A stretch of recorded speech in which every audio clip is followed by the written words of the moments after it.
di leen sargal yéen jigéen ñi ni nañ leen yónni te di leen sargal yéen jigéen ñi ni nañ leen yónni te di leen sargal yéen jigéen ñi ni nañ leen yónni te di leen sargal yéen jigéen ñi ni nañ leen yónni te di leen sargal yéen jigéen ñi ni nañ leen yónni te di leen sargal yéen jigéen ñi ni nañ leen yónni te di leen sargal yéen jigéen ñi ni nañ leen yónni te di leen sargal yéen jigéen ñi ni nañ leen yónni te di leen sargal yéen jigéen ñi ni nañ leen yónni te di leen sargal yéen jigéen ñi ni nañ leen yónni te di leen sargal.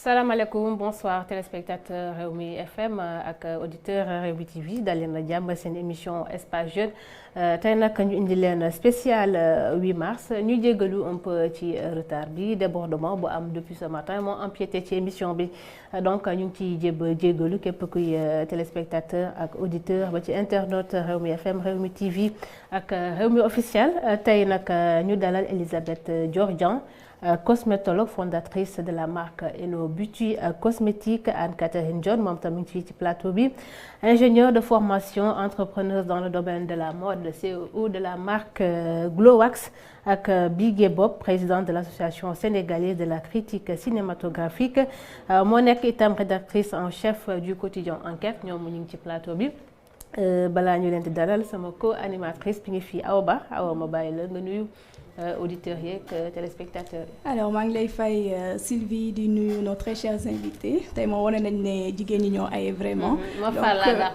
exactement tey moom benn góor du ñu rax. tey jigéen ñi dong ñoo ay donc di nuyu également les téléspectateurs de Rewmi TV sans oublier nos auditeurs de Rewmi FM. donc thème bu ñuy waxtaanee tey pour un monde digital inclusif innovation et technologie pour l'égalité des sexes gis nañ tey internet bi ni mu yaatoo ñëpp di ko utiliser ndax nekk na moyen boo xam ne mun nañ fa am égalité entre góor ak jigéen. alors dañuy tàmbali d'abord bien sûr pour xam tout simplement ku ci nekk ci ñoom passion bi nga xamante ne moo ko animé ba mu dugg ci métier bi mu nekk dañuy tàmbali ak Bigué Bob mi nga xamante ne elle nous vient fraîchement de Ouagadougou donc on va tout simplement parler également du cinéma mais xam également lan moo la gën a motiver ci nga dugg ci wàllum culture mais spécialement ci cinéma. Alors man à la base journaliste là. Et je pense aussi loin que je me souvienne mooy métier bi nga xam ne moom laa bëggoon a def bi may nekk xale d'ailleurs dama ko bëggoon ba sama papa benn karaoké la ma mayoon avec un micro. Et dama doon sonal ñëpp ci kër gi donc après le bac aussi déjà bi may def terminale laa njëkk a def concours d'entrée CESTI c'est-à-dire sous le bac. Et jàlluma woon. après bi ma amee bac. ma def formation payante def commencé après quelques années ma delluwaat CESTI et tout donc aussi loin que je me souvienne loolu laa bëggoon def après la passion de la culture dafa commencé peut-être ci musique dafa commencé ciné bi may nekk xale sama papa chaque dimanche da daan teg folklore séeréer da daan teg xalam da daan teg Souleymane Faye donc ma màgg ak musique boobu malheureusement j'ai perdu très tôt mon père mais sama frère dafa jël relais bi mais moom hip-hop la daan déglu ce qui fait aussi que j'ai grandi avec cette musique là bi may ñëw rédaction peut-être foofu laa gënoon am facilité pour bind parce que dafa doonoon culture boo xam ne màgg naa ak moom découvrir naa ko xam naa ko donc te dama yegg ci rédaction ñu bàyyi ma ak benn liberté ce qui fait que ci li ma neex laa doon bind mais dama bind hip-hop ba ñu woo ma ne ma ça va quoi. donc c'est naturellement musique dem cinéma maanaam. waaw après nag naturellement en fait cinéma dafa bokk ci kii yi nga xam ne moom moo gën a art bi nga xam ne bokk na ci art yi gën a complet parce que ci cinéma da nga fi fekk musique da nga fi fekk mode da nga fay fekk conte da nga fay fekk je sais pas moi danse il y a tout dans le cinéma donc on y retrouve tout c'est vraiment l'un des arts les plus complets peut-être après nooy gën di màggee muy gën di am yoo xam ne da nga koy kii parce que école kenn du la jàngal nan ngay bindee ci culture kenn du la jàngal nooy bindee ci cinéma mais peut-être ni ngay gën di màggee ngay am yoo xam ne di nga gën di orienté ci ñoom Et voilà, c'est comme ça que je me suis retrouvée à la tête de l'association sénégalaise des critiques de cinéma. D'accord. yaa ngi jógee Ouagadougou je pense que aéroport nga jógee Gaddafi est-ce que distinction yi bëri na du côté des femmes. Waaw. Mais il est malheureux que pour une première fois ñu am je pense 5 femmes yoo xam ne dañu nekkoon en lice pour l'étalon d'or de Yenenga et que amul kenn ci ñoom ku ko gagné. Il est malheureux que depuis que FESPACO on est à la 28e édition, il n'y a jamais eu de femme qui a gagné le Grand Prix. Mais au moins sur le podium cette année, il y a 2 femmes et un homme. Après l'homme est sur la plus haute marche, mais voilà, au moins vraiment la première marche, il y a 2 femmes et qui ont fait de magnifiques films, vraiment. Voilà, pour les prix spéciaux, femmes, ils m'ont baillé une fadara.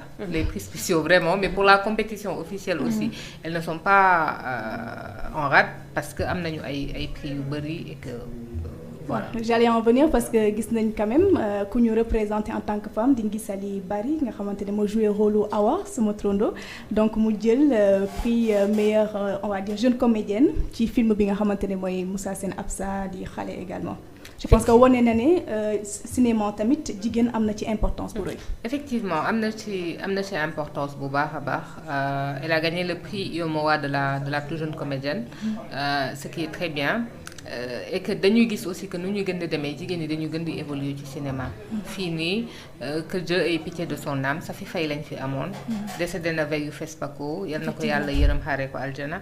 Mais tey de Safi Faye à ce jour comédienne yi en fait réalisatrices yi dañu gën a bëri. Avant boo demoon ci plateau yi cinéma les femmes étaient soit des scénaristes soit des maquilleuses en fait les seconds rôles. Il est difficile par exemple nga gisoon benn femme chef opérateur technicienne yi affaire yooyu mais de plus en plus tey ñi ngi jëm vers foofu on a plus de femmes réalisatrices les femmes ne font plus qu'écrire parce que foofu lañ leen doon bàyyi donc am na benn évolution boo xam ne mi ngi am te évolution bu positive la on peut dire.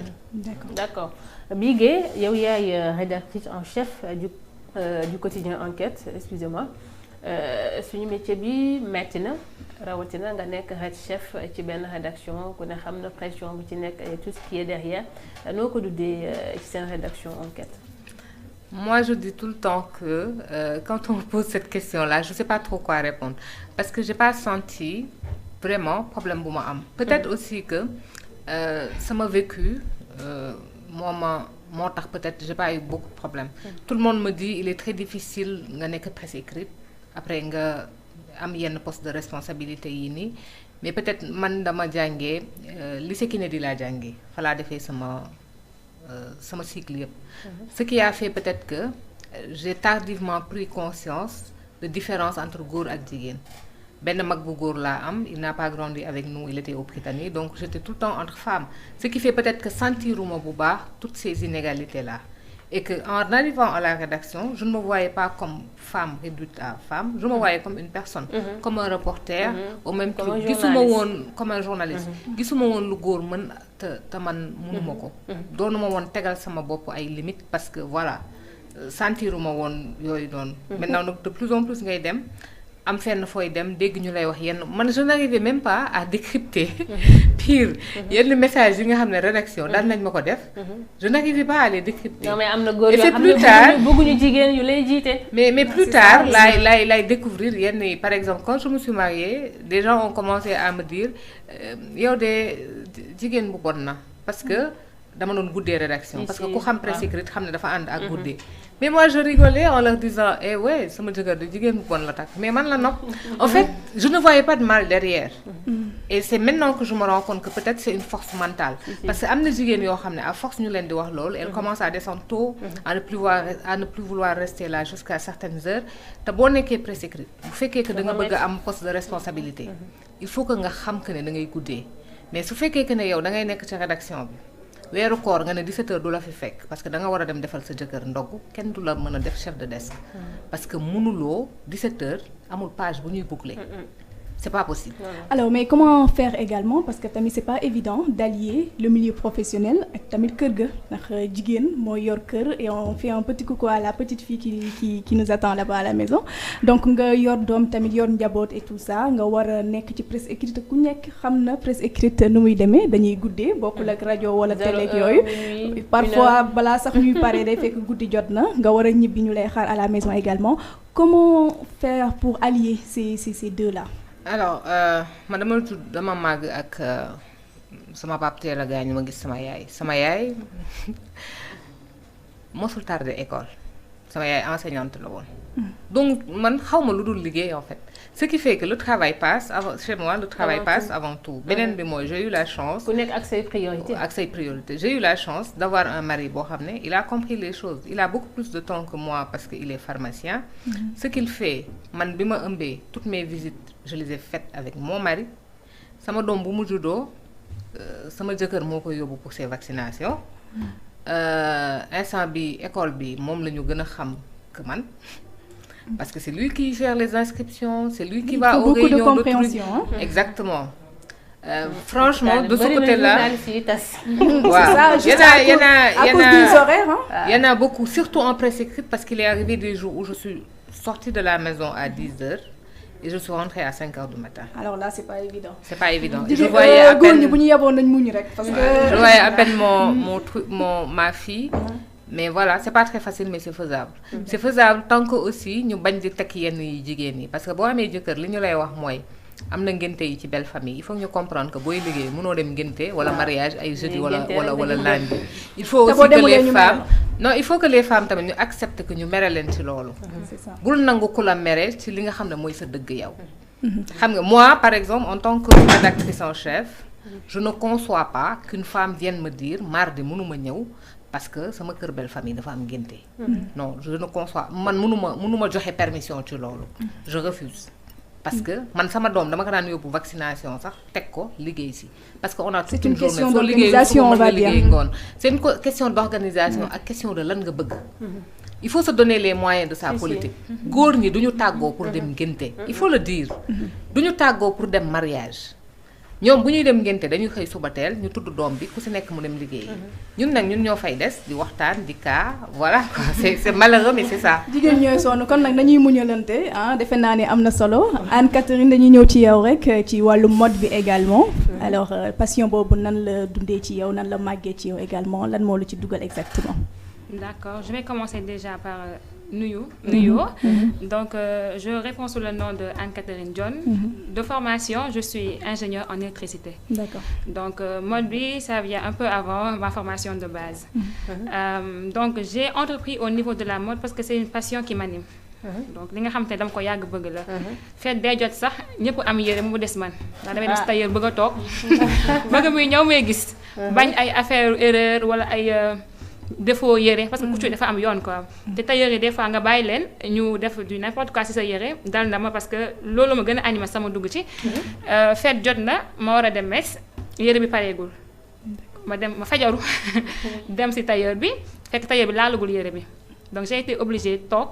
xaar ba mu dagg ñaw heureusement je suis partie à la messe du soir xaar ba mu dagg ñaw yére bi ba ma essayé ba mu jot ma mun a dem je me suis dit que pourquoi ne pas ma dugg ci jéem a comprendre le pourquoi déjà ñoom ñuy jël des fois ay commandes jàmbur sans pour autant assumer parce que am na ay réalité aussi des fois da ngay bëgg di ñawal ñëpp mais du mën nekk parce que y a des contraintes puisque main d'œuvre manuelle la du li nga xamante ne machine moo koy def nit a koy def des fois la passion li nga bëgg def da lay animé mais après sa loxo ça suit pas la main d'œuvre ne suit pas donc je me suis dit que je vais me lancer jéem a comprendre déjà comment ça se passe au niveau de la mode d'autant plus que ça m'anime et je m'y vois vraiment donc boo bëggee dara investir lu si rek après coono bi ñuy wax du lu ñuy doon yi nga xamante dañ la koy nettali mais li ngay dund lay nekk voilà donc entrepreneuriat dafa ànd ak lu bëri man bon dinaa ko tënk ci 4 points déjà l'entrepreneuriat moi je le décortique comme entre et prendre entre maanaam nga dugg ci dara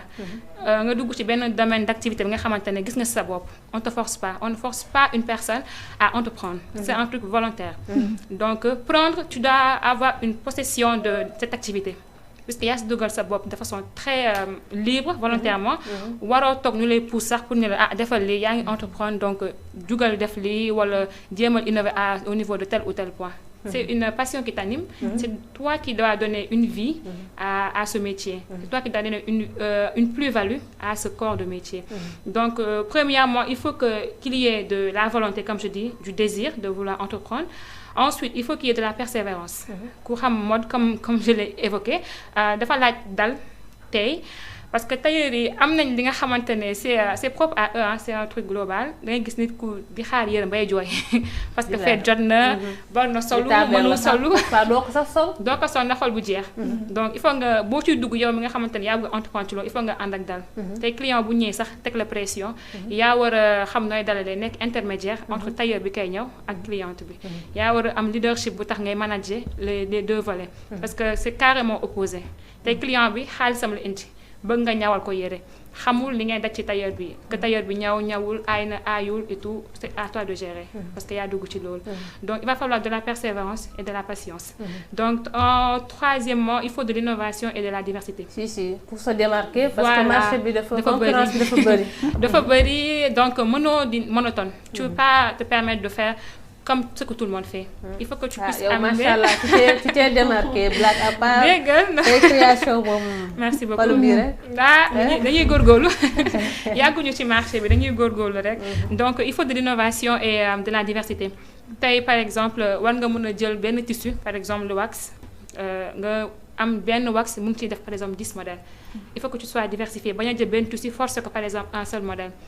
mën nga mun jël pagne tissé tey travailler ko ci costume normal un costume prêt à porter nga customiser ko. nit ki mën ko sol gis ci boppam. c'est notre tissu à nous. c'est nous est propre en fait. c'est africain donc di nga mën a defar beneen bu mel nii bu ko defee ma koy awlu. bu dàkk lii sax laay defar. beneen robe bu mel nii. bu dàkk bi laa lay defar am na ku lay bët à côté. moom yooyu rek lay sol quoi. non il faut être panafricain quand même. c'est ça exactement. donc on retourne au bercail. Les gens reviennent au panafricanisme. Donc ñu ngi jéem a utiliser ce qui nous est propre, ce qui nous est vraiment africain quoi, notre tissu, les pagnes et tout. Voilà, et finir par le financement. Parce que je vois qu'il y a beaucoup de gens qui ne veulent pas se lancer dans le domaine de l'entrepreneuriat parce que dañu naan financer financement. C'est pas une raison. C'est pas problème là. De raison mais problème. C'est un problème mais lu tax ma wax loolu tey par exemple man j'ai commencé sans pour autant avoir un financement. Je suis presque à 3 ans sans pour autant recevoir un financement et pourtant je fais de mon mieux. Et pourtant je suis ma finance sama bopp. Donc j'ai commencé avec l'argent de la bourse. Donc bi may doog a dugg ESP j'étais à l'ESP bi may doog a dugg j'avais une bourse de 20 000 francs demi bourse laa amoon donc xaalis bi daan na ko utiliser même si je restais au campus comme ñëpp laa doon def dem nekk au niveau des cantines voilà am carte yi ñu jaay et tout je fais comme tout le monde damay dugg ci masse bi quoi du ma démarqué wu bëgg a dem forcément ay resto di jéem a dund li nga xamante ne da lay lekkloo sa finance yëpp quoi. Donc j'ai pris l'initiative de conserver cet argent. Oui, parce que entreprendre aussi c'est des risques. Si. C'est beaucoup de risques tey par exemple nga jël 2 ans parce que ça m'a pris 2 ans jël 2 ans bourse denc ko dugal ko si li nga xamante ne xamoon na dina réussir c'est vraiment un risque à part entière. Donc loolu moo tax ma ne mënoo tënk le fait que ni entreprendre parce que amoo financement. C'est pas une raison parce qu'on peut pas financer tout le monde. C'est à toi de te démarquer def lu tax tey kenn gis la na kii de mu ngi avancé naw naa ko ci li muy def dinaa ko jàppale. yow yaay liggéey loolu en fait. mais mënoo toog xaar nga naan il faut ñu financer moom je vois beaucoup de gens il faut que ñu financer moom pour ma commencer. Non je suis pas d'accord par rapport à ce propos. Donc 4 volets yi ma énuméré là ce sont je me dis les 4 principaux points sur lesquels il faut réfléchir mûrement avant de commencer l'entrepreneuriat. Ce sont des points fondamentaux parce que da ngay gis ku dugg laajtewul wala toppandoo dugal ko ci surtout man bëri na ici yu ngi dugg on n'exclut personne parce que yaatu na on peut pas faire plaisir à tout le monde il y a vraiment une masse à satisfaire donc je me dis que ñëpp xaj nañ ci ñëpp mën nañ ko dugg mais que le désir t'anime que mu dëggu quand même parce que tey mën nga génne collection du jar mais doo blâmer kenn mën nga génne dara jaay ko à perte parce que moi j'ai commencé à vendre à des prix très bas pour ceux qui ont vu mes premiers produits très bas je vendais presque limite à perte mais je me suis pas dit du jour au lendemain damay changer lépp parce que que il faut gagner déjà en clientèle en fait. C'est une stratégie. waaye yokk nga ñëw. Non yokkuma jamono bi lépp a yokk. D'accord. Mais vous êtes dans la mode. Est-ce que ça vous arrive également de participer dans les défilés, par exemple, pour promouvoir également vos tenues, on va dire? Parce qu'il y a également, par exemple, le Festival international de la mode de Dakar, FIMODAK. En général, il y a des jeunes qui passent parce que loolu day bokk tamit ci li nga xamante ne mooy fësal li ngeen di liggéey. mu jëm robe yi ak yeneen ak yeneen. mi ngi am actuellement monument. Voilà. Donc, est-ce que ça vous arrive de participer ci genre défilé yooyu noonu? Pas encore. Parce que je me suis dit que pour dem défiler, il faut asseoir déjà une base. C'est pas une course en fait. Le temps est là. Les créations ne finiront pas.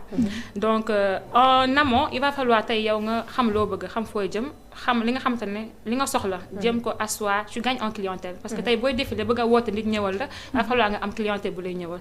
Donc tey il faut nga asseoir une certaine base au niveau notoriété. ñu xàmmee la ràññee la, après tu peux te lancer. Parce que affaire chaque année day am.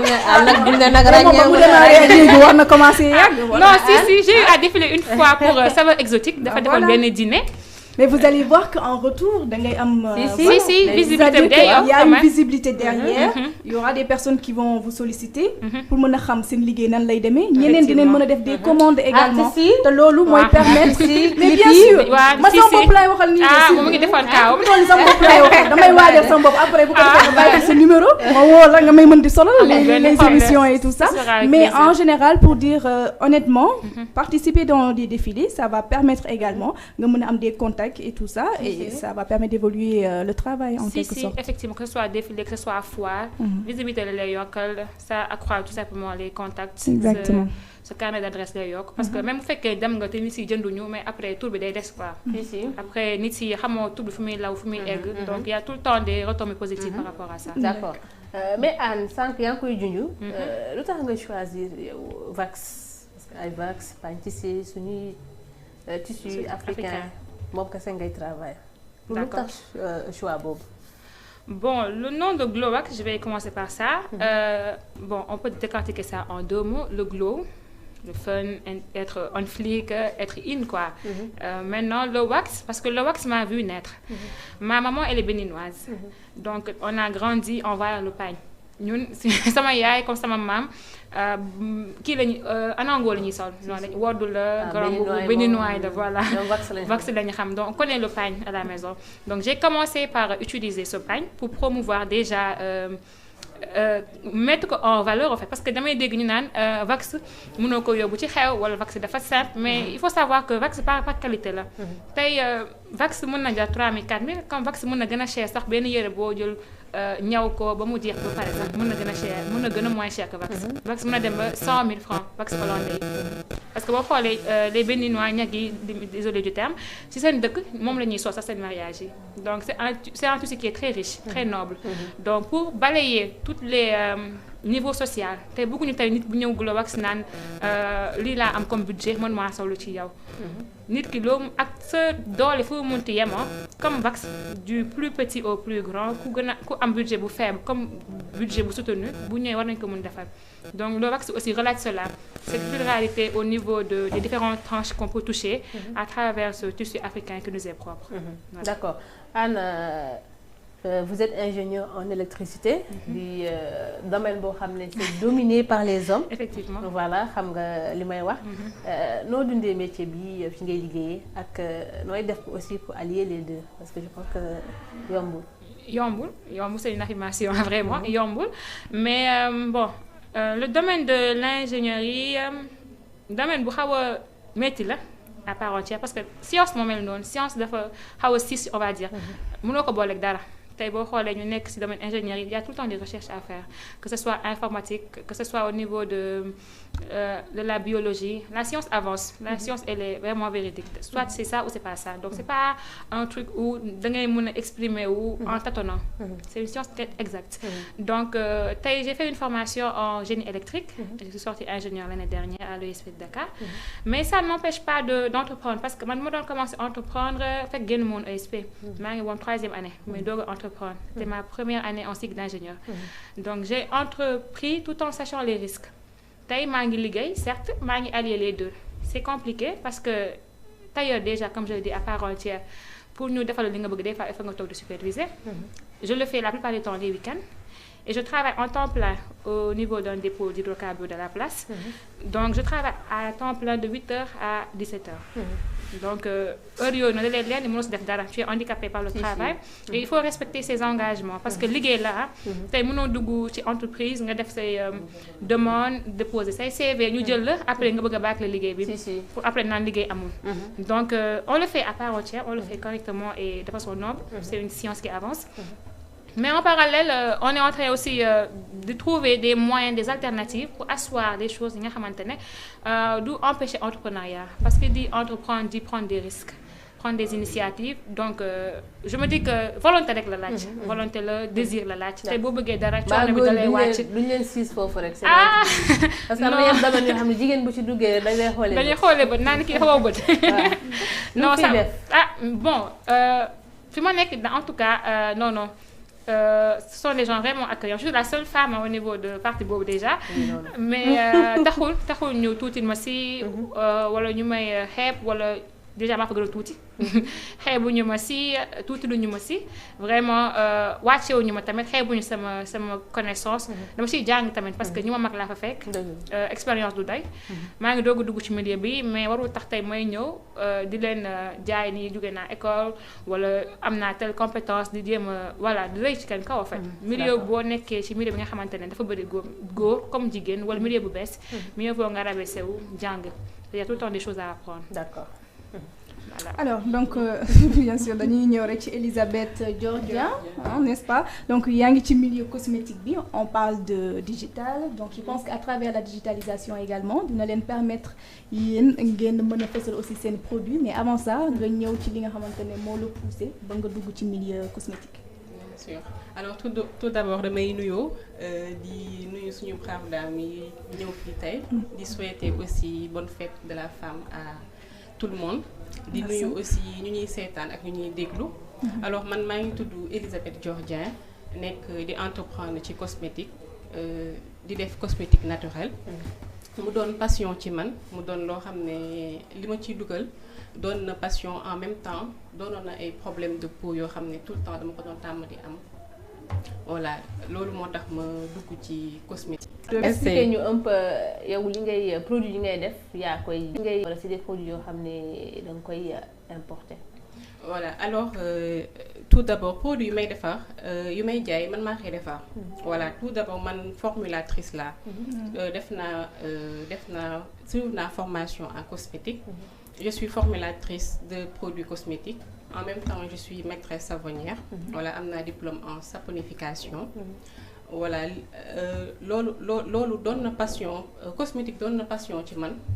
Passion boo xam ne dama ko bëgg ak problème de peau yu mu doon tàmm di am tout le temps loolu moo ma dugal ci cosmétique naturelle. ma defaral sa voilà mais est-ce que yaa ngi ciy gis tamit des effets ci wala lu ñuy wax avantage par rapport ak produit yooyu noonu boo ko utiliser parce que am na ay produits yoo xam ne dañ koy utiliser ba pare. waaw mooy loolu. donc bien sûr est-ce que yow sa produit réellement yaa ngi ciy gis résultat. bien sûr maa ngi ciy gis résultat parce que doon na loo xam ne passion moo ñu ci dugal ñu dem ba mu doon suñu profession. ñu def ci formation ba nga xam ne actuellement suñuy produit dañuy respecter normes yi suivre formation professionnelle ba nga xam ne suñuy produit ku koy utiliser di nga ci am satisfaction. Voilà di rappeler aussi ñu ñuy seetaan que ni sama marque bi Eno Beauty cosmétique la tudd. mu doon marque boo xam ne ñoo ngi yëngu ci produit cosmétique yi nga xam ne day toppatoo karaw les produits yi nga xam ne karaw lay toppatoo. ñoo ngi def aussi ay produits yoo xam ne day toppatoo teint. ay diw voilà ñoo ngi defar ay diw ay crème ay produits crème de visage yooyu yëpp dañu karaw bi de ñoo ngi ciy gis résultat xaw ma leneen nag. karaw bi de man moom bëgg naa ci soin du visage bi ñoo ngi ci soin du teint bi peau bi ak karaw bi aussi. Alors question bi ma posé sànq am na importance parce que dañoo nekk ci milieu boo xam ne milieu digital. Voilà mënoo ci loo mënta entreprendre il faut que nga dugg ci côté digital bi. Exactement. Voilà côté boobu noonu tamit aussi ci la ñuy jaayee suñuy produits. Voilà boo xoolee ñoo ngi ci plateforme yëpp boo xoolee ñoo ngi TikTok ñoo ngi Facebook ñoo ngi Instagram. surtout vente en ligne bi. Voilà tool yi moom foo dem jigéen ñi ñëpp ay vente en ligne la ñuy def produits yi. c'est à travers ça que ça marche. Voilà dafa doon loo xam ne actuellement boo nekkee di entreprendre surtout ci milieu yëpp muy cosmétique muy milieu habillement bi wala style bi yëpp il faut que nga dugg ci kii bi ci digital bi parce que loolu mooy tax nit yi gën la xam li ngay jaay ñu mën la contacter di jënd say produits à travers digital bi voilà. D'accord yow domaine bi nga nekk bari na ñoo xam ne dañuy jël rek sama genre di mélanger rek man moom damay mélanger rek man di diw. voilà concurrence bi aussi bari na yow naka ngay def pour nga démarquer wu. voilà démarcation bu may def man mooy professionnel la dama passion moomu ci dugal au début mais dama dem ma xam ne lii nii pour ma continuer ci il faut que ma def formation professionnelle xam normes yi en cosmétique mélange yi nga war a def dosage yi c'est très important moo tax damay lancer appel bëri na ñi nga xam ne actuellement ñoo ngi nekk di entreprendre ci cosmétique mais defuñu formation professionnelle et ça c'est très dangereux bu nekkee seen passion la bu nekkee dañ cee bëgg a doon professionnel il faut que ñu dem ñu formé wu ñu mën a ñu xam ingrédients yi nu ñu koy mélanger merci dosage yi c'est très important ba nga xam ne yow produit bi boo ko joxee sa client bu ko utiliser lu ci am merci da ciy am satisfaction totale lu ci am benn gàllankoor parce que pour muy karaw muy deru boobu dafa doon loo xam ne c'est très sensible ma ñëw ci karaw bi gis nañ léegi femmes sénégalaises yi bàyyi nañ défrisage ñu ngi commencé di bëgg suñu karaw yi di ko toppatoo et tout yan produit nga moo gën a baax surtout huile yi léegi bëri na ay huile de ricin ay huile d'amande douce ay huile yi daal bëri na huile de serpent huile et tout yan produit ñoo gën a baax tey pour karaw alors produit gën a naka la ñuy def ba entretenir suñu karaw yi alors voilà retour au naturel bi actuellement c'est tendance gars yi ñu ngi ciy ñëwaat te c'est vraiment dafa rafet dafa doon loo xam ne dafa rafet voilà nga am karaw naturel c'est très joli te ñun man mi nekk ci cosmétique bi aussi ci volet boobu noonu maa ngi ciy defar ay produits am solo pour aider femmes yi nga xam ne dañoo bëgg di entretenir naturellement seen karaw ñu koy toppatoo te duñ ci sonn voilà loolu nu mu tuddati produit yi yu femmes yi war a mën a utiliser pour di toppatoo seen karaw na doon produit yoo xam ne yu naturel bu nekkee produit bu naturel yi moo gën voilà boo xam ne bu koy utiliser ci karaw bi non seulement dina am satisfaction mais du am benn danger ci karaw wala ci deru bopp bi voilà ci volet boobu aussi ñoo ngi ciy liggéey lu am solo ñoo ngi defar comme par exemple am nañu gamme boo xam ne gamme complète la boo xam ne day permettre femme bu am karaw nappi di nga mën a utiliser suñuy produit toppatoo sa karaw te doo ci sonn voilà gamme boobu boo xoolee am nañu shampoing solide boo xam ne moom ngay raxasee sa karaw loolu yëpp yaa koy defar voilà yooyu yëpp maa koy defar am nañu shampoing solide am nañu pommade traitement am nañu aussi lait capillaire voilà parce que karaw nappi dafa soxla lait capillaire lait capillaire mooy produit boo xam ne leave-in lay doon maanaam boo ko defee sa karaw bi du jar nga rincer ko boo ko defee ci karaw bi automatiquement da ngay gis ne karaw nappi bi dafay nooy nepp te doo ko rincer automatiquement da nga koy coiffer nu mu la neexee doo sonn daal ci sa karaw nappi voilà ci volet boobu aussi ñoo ngi ciy liggéey lu am solo parce que tamit suñu kii la bokk ci suñu devise la bokk la beauté naturellement éclatante voilà toppatoo sa karaw naturellement toppatoo sa teint naturellement ak sa kanam naturellement aussi d'accord donc li bëgg napp yi nañu ci bàyyi xel bu baax a baax mais est-ce que métier cosmétique également yéen a ngi ciy gis seen bopp waaw ñu ngi ciy gis suñu bopp ñoo ngi ciy sant yàlla bu baax a baax parce que métier la boo xam ne c'est très prometteur boo koy liggéey teg ko ci di ko def normalement dañ ciy gis résultat parce que marché bi c'est tellement vaste voilà marché bi dañoo soxla ay ñuy jaay produits cosmétiques yu baax ci marché bi parce que marché bi c'est très vaste voilà di profiter ci journée bi aussi di inciter à ce que ñi nga xam ne dañoo bëgg a dugg ci métier bi ñu dugg ci mais dans les normes parce que marché bu vaste la d'accord dañuy ñëw ci thème bi tey le thème qui a été retenu par ONU Femmes pour un monde digital inclusif innovation et technologie pour l'égalité des sexes tey ñu ne à côté dans le monde il y a 37% des femmes yoo xam ne elles n'ont pas accès aux réseaux sociaux elles n'ont pas accès à l'internet xamuñu sax naka lañ koy manipuler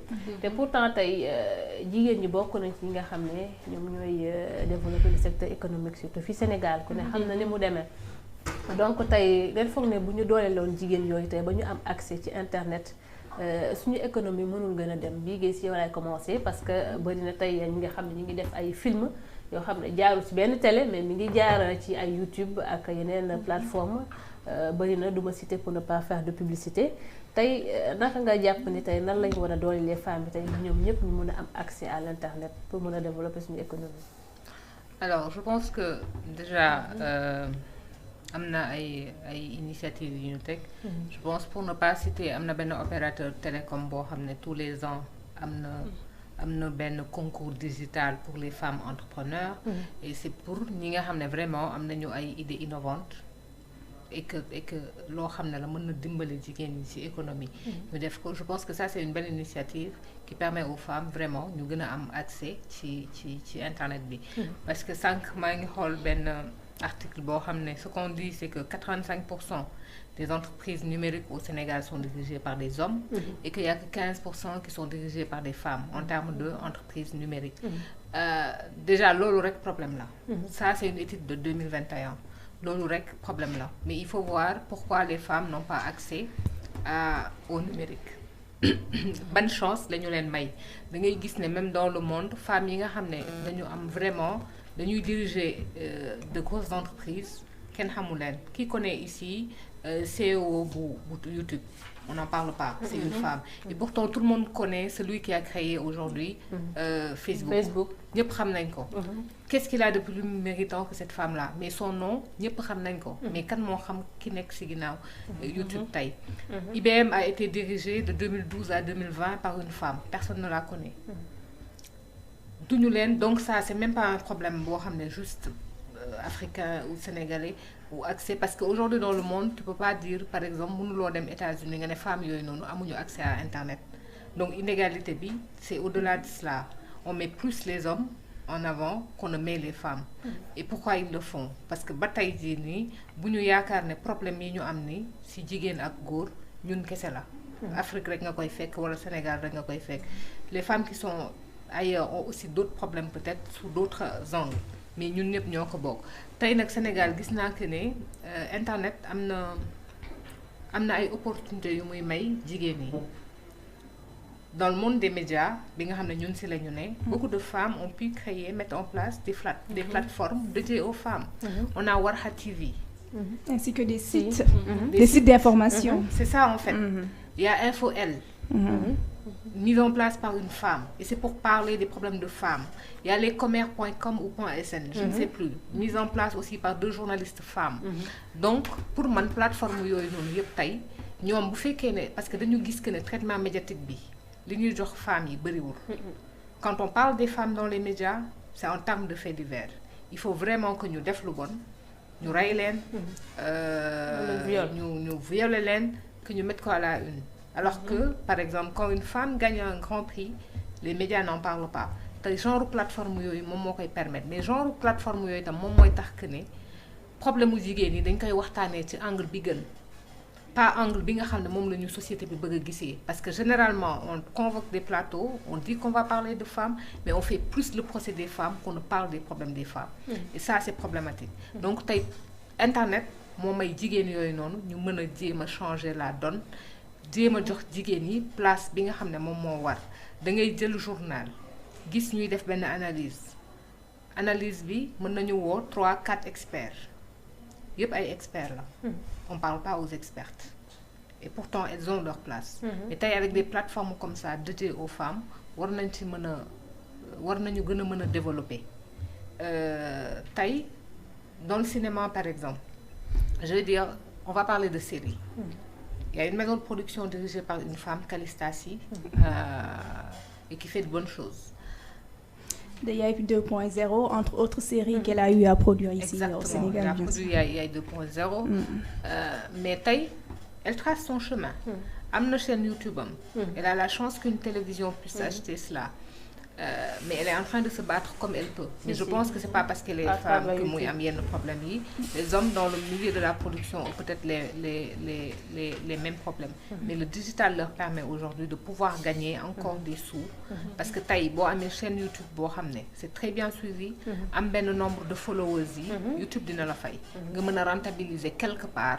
Xalaata mëna rentabiliser ce produit parce que malheureusement il faut le dire nos télévisions n'achètent pas. Non. Nos télévisions télévision n'achète pas. Alors, c'est malheureux en fait. Donc ñoom tey loolu noonu la ñu mën a am ci internet bi donc il faut que ñun tamit derrière ñu jàppale leen. dem di leen follow. di seetaan di aimer vidéo yi pour que derrière qu'ils puissent aussi gagner un peu d'argent mais suñu télé yi war nañu war a gën a mën a def effort di jënd le contenu local ça va aider les artistes mais pour l'instant ils vont plus gagner sur les trucs il y a aussi opérateur télécom boo xam ne am na chaîne am qui aide de plus en plus les séries et tout am plateforme am mais nga fay seetaan am na ñu bëri ñoo xam ne léegi dañuy dem ci moom parce que aussi voilà dina la permettre au moins sax nga am tuuti xaalis war a mën a defar sa produit am benn produit de qualité. bëri na bëriwul je ne sais pas parce que je me suis pas encore intéressée à la question et faire des recherches pour savoir lan lay joxe mais au moins il y a cela et c'est sur internet qu'on a cette opportunité là. Je pense que ñu koy gën di demee war nañu mën a gagner fii ci Sénégal am na nit yoo xam ne kenn xalaatul woon ne war nañu mën a am ci internet dara parce que jànguñu.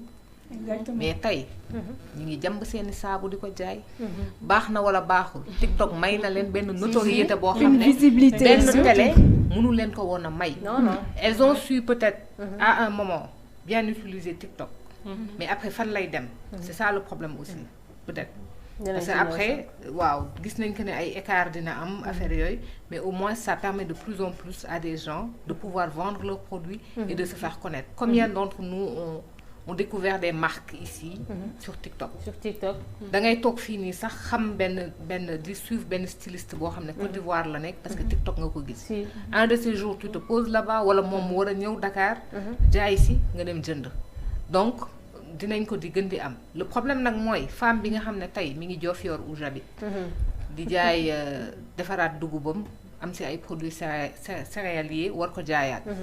boo demul Diofior doo ko am. non boo tollee Dakar doo xam que ne kooku am na ko parce que amul accès internet.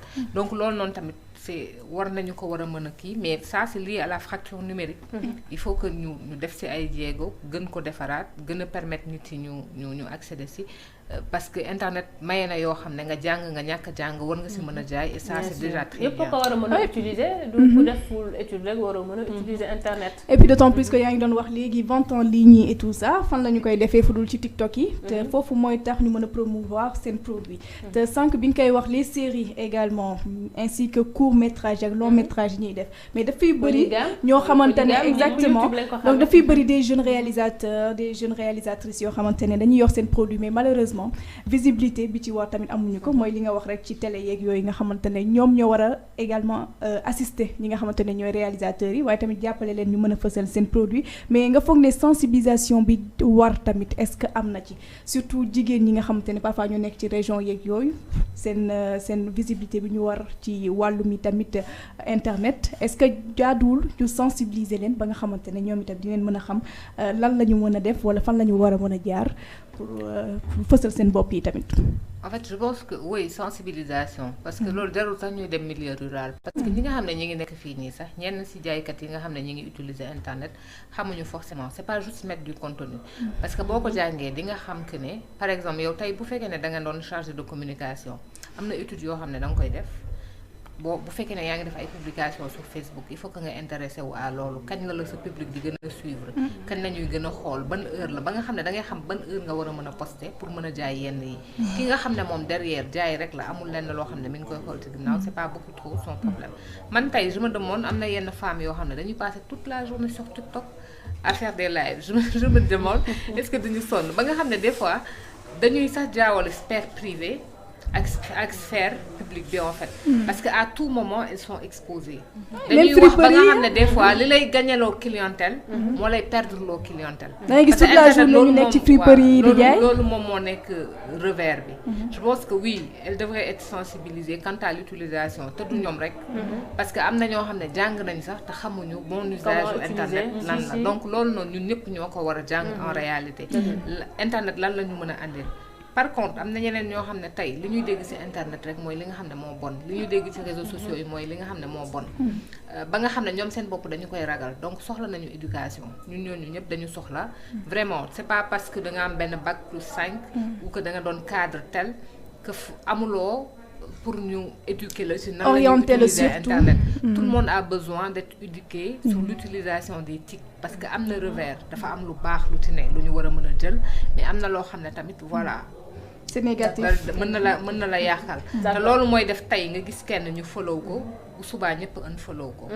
loolu moom moo fi am gis ngeen li xew diggante si je ne me trompe la sœur des sœurs Kardashian là. moom la famille Kardashian ak Selena Gomez.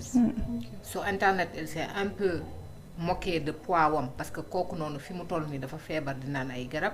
wax na que ne dañu ko defal benn pose ongle je pense et que baaxul. Kylie def benn live di ko ñaawal mais nit yi dañ ko unfollow dem di follow kële Selena pour jàppale ko et pourtant moom elle est businessman elle a une marque de cosmétiques à vendre c'est pas bon pour elle surtout que ñoom ci seen dëkk yi ay Instagram TikTok le nombre de followers dafa am importance ci ñoom parce que aussi ça leur fait gagner des sous derrière. non mais dañ ciy gagner y a les youtubeurs ñi nga xamante ne donc voilà des donc vidéos, de c'est plus pas en pour plus rien. da leen di yooyu noonu ngay wax donc mu nekk fii nekk feneen voilà dafay am effet nu mu la mën a andilee ay nit noonu la mën a ñàkkloo ay nit donc on a besoin d'être éduqué sur l'utilisation des TIC. d'accord ñu jàll ci enquête yi tey tout à l'heure maa ngi ne 37% des femmes n'ont pas accès à l'internet tey les pertes côté économie c'est environ plus de 1000 milliards d'euros te nee nañ d'ici 2025 mën na ko doubler bu dee amul bu dee 37% yooyu jàppale wuñ leen ñu am accès internet parce que tey internet bi gis nañ fi muy yóbbu jigéen ñi yow sa marque bi tey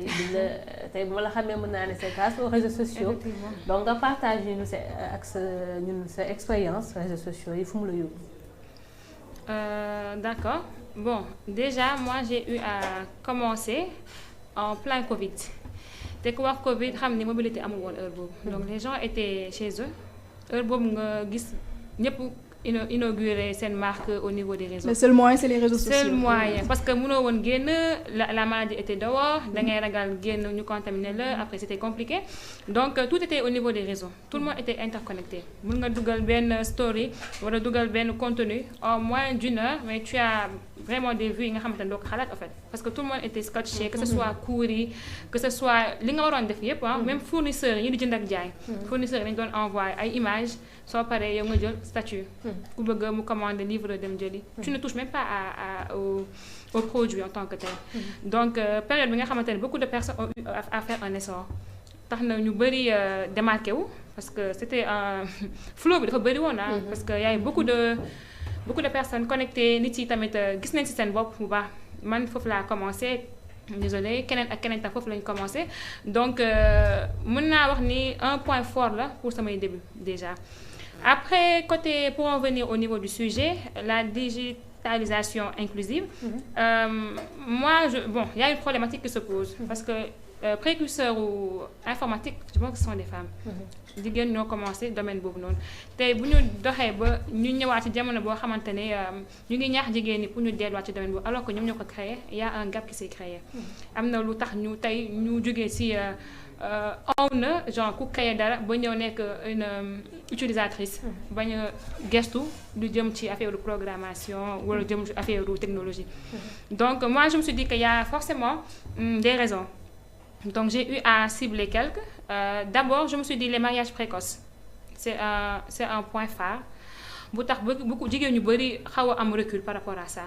tey par exemple au niveau du rapport de ONU Femmes au niveau même du ODD 5 c'est l'ODD propice à l'égalité des sexes il est mentionné que 1 sur 5 femmes sont mariées entre 19 et 24 ans donc ku marié âge boobu suñu moroom lay nekk donc tu as les responsabilités de famille war a gérer sa jëkkër war a gérer foyer sachant que société bi dañu lay forcer ni la femme au foyer da nga war a liggéey toppatoo sa jëkkër toppatoo sa belle famille toppatoo sa famille donc tu es à un stade où yow sax dootal sa bopp tu es beaucoup plus sur domaine ménage bi voilà tu es focus sur ça parce que âge bu ñu la jël pour nga dugg ci néegu say moo teel je me dis dafa teel voilà il y a des gens yi nga xamante ne ils sont pas instruits donc encore pire dañ leen di naan waa waroo dem liggéey da nga war a toppatoo kër gi waroo génn femme au foyer ñu dem ba jàpp loolu foog ni mooy yoon alors que c'est pas ce qui doit être fait donc l'autre point c'est qu'il y a plus d'hommes que de femmes donc pour ñu am même capacité góor liggéey ci dara en même temps jigéen liggéey ci je me dis que bu ñu jàppalee benn góor wala ñu jàppalee ñaar ba ñetti jigéen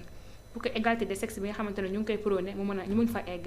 Sinon bu ñu mën a jàppale benn góor jàppale benn jigéen forcément il y aura toujours un gap parce qu'il y a pas autant d'hommes que de femmes au niveau du monde.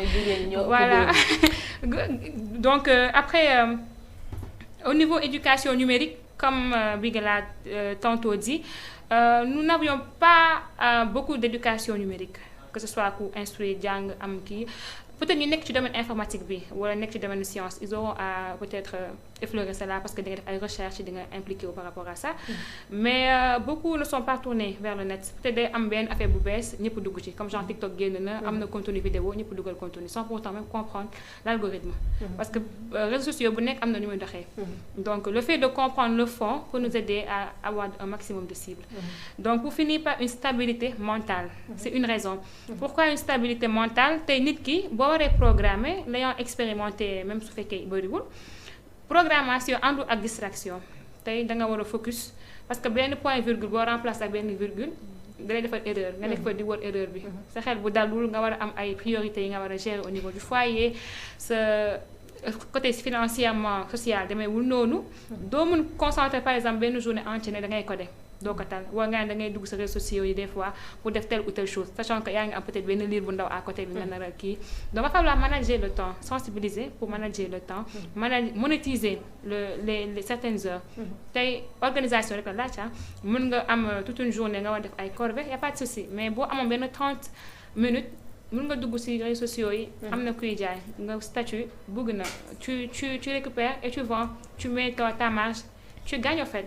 Donc c'est ce qu'on appelle je pense le fait de monétiser le temps parce que instant yi bon le temps c'est de l'argent comme on dit amatuñu temps à perdre ku nekk mu ngi jéem a yëngu ci dara donc voilà il y a des avantages aussi qui sont propices à la femme tey je me dis TikTok par exemple wala beneen réseaux sociaux bu ko créer je pense que day viser à toucher le fond des sentiments tey cible boo ko bëggee atteindre il faut nga toucher ko il faut mu gis ci boppam donc pour que nit ki mën a gis boppam ci dara fa nga comprendre loolu muy fonctionner donc boo xoolee contenu yu bari jigéen ñoo koy gën a def vidéo yi TikTok en boucle jigéen ñi gën a gis ko góor donc côté sentimental je me dis la femme elle est beaucoup plus propice te internet je pense c'est un truc virtuel la on voit pas la personne en tant que telle physiquement mun na mel neneen avec les retouches et tout doo ko xam mais une femme peut jouer beaucoup plus le rôle de sentimental bi que góor donc on a cette plus-value c'est une chose je vous dis à promouvoir nga xam te mu nekk nga fësal ba nga xamante ne gap boobu noonu ñu am on peut combler ça avec ça mun nañ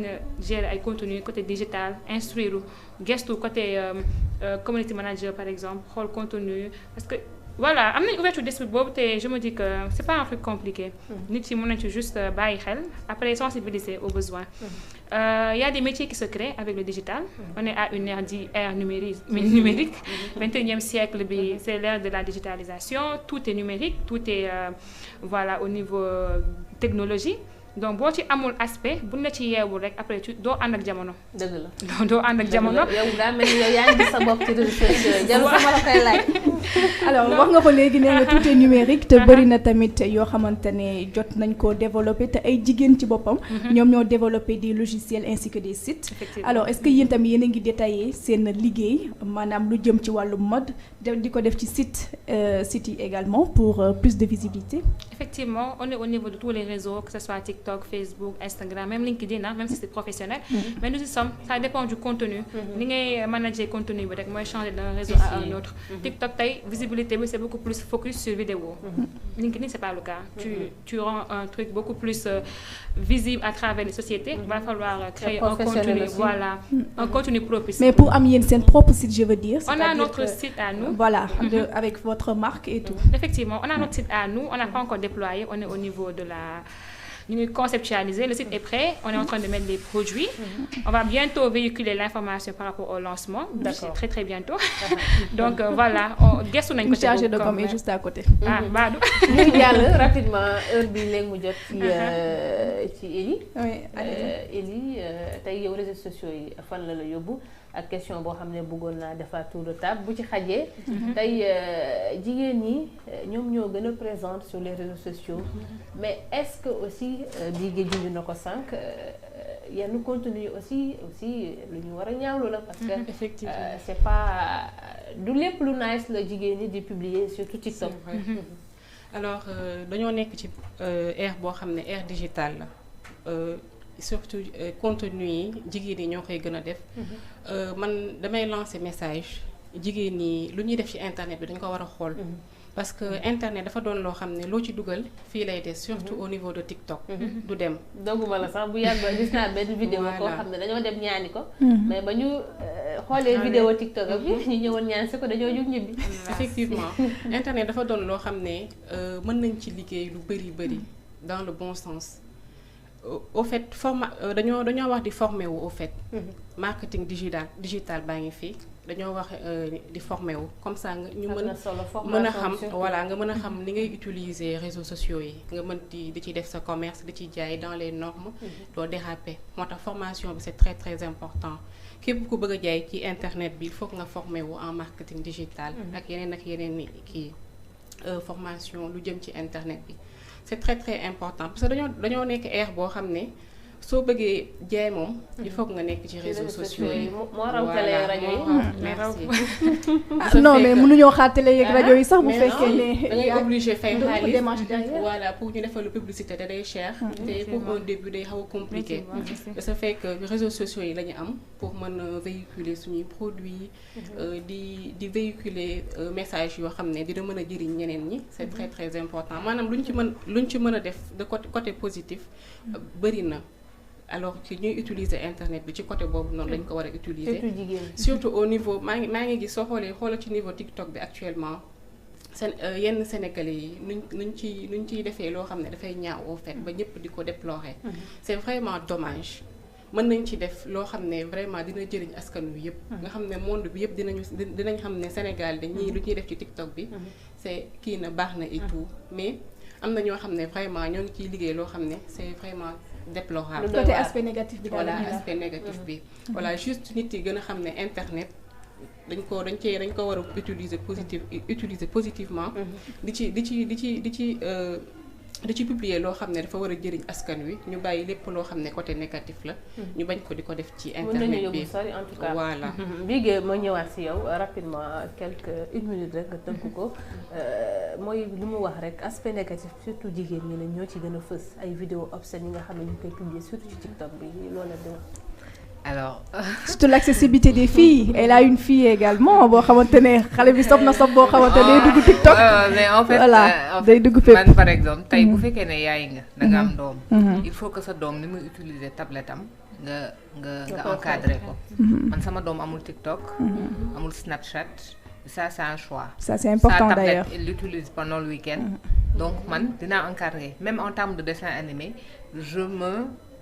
en fait je m'intéresse au contenu qu'elle regarde parce que même dans les dessins animés il y a des choses que man bëgguma bokk sama doom bu gis parce que da nga gis ay yaay yu bàyyi ay TikTok ak lépp xale bi di ci accès alors que ça peut poser problème man par exemple loolu bëgguma ko mais par exemple ñi nga xam ne ñu ngi koy def du ma leen juger je refuse de juger parce que li nga xam ne écart la ci man mën na bañ a doon écart ci nit am na koo xam ne tey peut-être mi ngi exposer doomam wala doomam mi ngi utiliser TikTok peut-être que fu mu toog mi ngi waxtaan ak moom di wax xaw ma ñoom ñaar ñu dundee donc du ma toog fii aussi ma ne non elle ne devrait pas parce que xaw ma nan la ak naka la tey am na koo xam ne xam nga Sénégal nag problème bi c'est quoi on aime juger les gens par rapport à leur port vestimentaire nit mën na di sol crop top sol short def vidéo wam taxul mu doon nit ku bon mën nga bañ a rafetlu li mu sol yow mais après il faut pas qu'on juge les gens par rapport à loolu noonu soit baaxul wala lii la wala laa la du foofu pour man moi je refuse de juger ces femmes-là parce que xaw ma lan moo nekk ci ginnaaw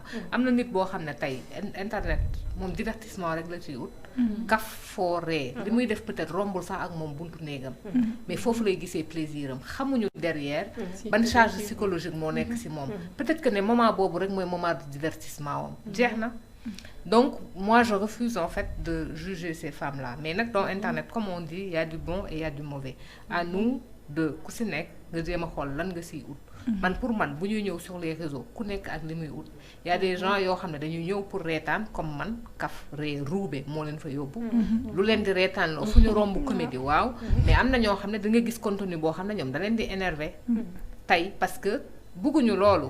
peut-être bëgguñu kaf boobu noonu wala dañuy gis ne da nga ñàkk fayda boo ci nekkee comme on appelle les uns vous êtes trop mature pour certaines choses. donc ku ci nekk ak li ngay ut. ku ci nekk ak li nga xam ne moom moo la fa yóbbu. mais man moom internet kaf ree ruube moo ma fa yóbbu. ma fille qui utilise sa tablette j'essaie d'encadrer man loolu moo ma yóbbu internet en fait j'apprends énormément mais xam naa su may jàng fan lay jàngee. même sur TikTok on apprend il y a une dame qui s'appelle Maîtresse Adéline. moi je la suis parce qu'elle fait beaucoup de choses sur les trucs syntaxiques les fautes grammaticales dama abonné aussi moom il y a des gens qui font sur des questions de culture générale. te li ngeen application yi bu ci nekk elles sont très intelligentes. parce que li ngay wër rek lañ lay andil. exactement li ngay wër moom lañ lay andil. bu fekkee que ne yow kaf foo ree ruubekat nga comme man exactement lan nga bëgg. loolu moom moo lay andil. su fekkee que ne waxu seytaane moo la tax a jóg. cas bu am fii ba Nigéria.